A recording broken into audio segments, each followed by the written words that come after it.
Hello बच्चों, let's read the question. The question says the statements which are true about antagonists from the following are.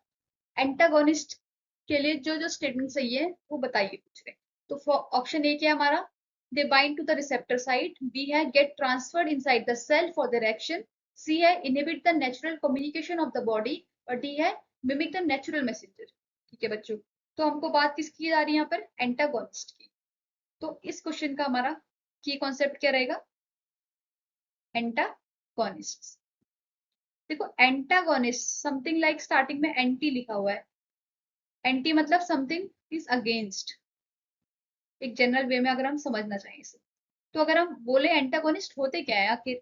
Antagonist बच्चों ऐसी drug होती है, ऐसी drugs होती है जब वो रिसेप्टर्स के साथ बाइंड करती है तो क्या कर देती है, उसका जो नेचुरल फंक्शन होता है उसको क्या कर देती है? रोक देती है, ब्लॉक कर देती है या फिर इनहिबिट कर देती है. तो अगर हम इसकी डेफिनेशन बोलना चाहें तो क्या बोल सकते हैं? Drugs that inhibit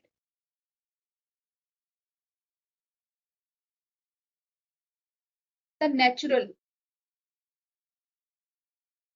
function. कैसे? बाय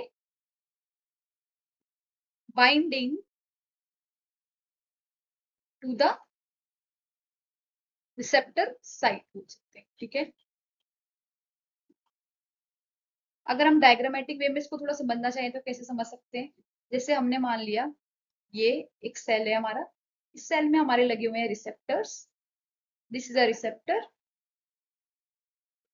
अब यहाँ पर हमारे पास एक एंटागोनिस्ट है. अब ये क्या करेगा? एंटागोनिस्ट है,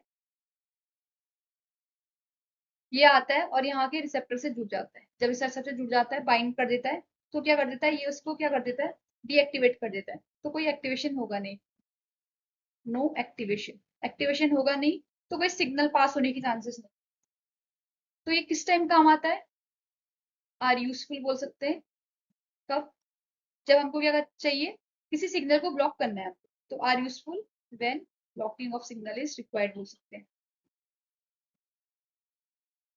blocking of signal is required. अब हम जरा ऑप्शंस पे आ जाते हैं. पहला बोला है they bind to the receptor sites. अभी मैंने जस्ट बताया कि drugs that inhibit the natural function by binding to the receptor site. तो ये तो रिसेप्टर साइट के साथ बाइंड करते हैं, तो ये ऑप्शन तो सही हो गया. सेकंड बोला है get transferred inside the cell for their action. अब देखो बच्चों, ये कह रहा है जैसे मैंने यहाँ पे बनाया एंटागोनिस्ट है, ये रिसेप्टर के पास जाएगा, लेकिन ये कह रहा है इसके बाद इस सेल के अंदर आ जाएगा. बट ऐसा नहीं होता है बच्चों, ये रिसेप्टर के पास जाता है लेकिन सेल के अंदर नहीं आ सकता है. तो ये वाला ऑप्शन हमारा गलत हो गया. ये एक्शन आप अपना यहीं पे जाके रिसेप्टर पे जाके दिखा देता है. थर्ड है inhibit the natural communication of the body. बच्चों बहुत सिंपल सी बात है, अगर हमारे पास हमारी बॉडी में ऐसे एंटागोनिस्ट लग गए तो हमारे सिग्नल पास नहीं होंगे. सिग्नल्स पास नहीं होंगे तो क्या हुआ? कहीं ना कहीं हमारा जो कम्युनिकेशन है बॉडी का वो बिगड़ जाएगा. तो ये क्या कर देता है? उसको इनहिबिट कर देता है, रोक देता है. तो ये वाला ऑप्शन करेक्ट है. फिर डी क्या दिया हुआ है? Mimic the natural messenger. बच्चों ये मिमिक द नेचुरल मैसेंजर जो इसकी जो बात कर रहा है, इनको बोलते हैं हम एगोनिस्ट.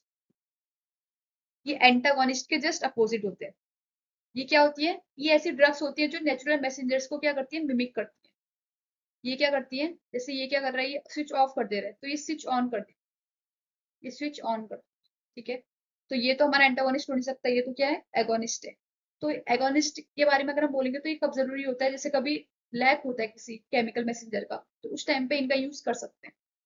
तो ये वाला भी ऑप्शन रॉन्ग हो गया. तो ऑप्शन कौन कौन से सही है? ऑप्शन ए और ऑप्शन सी.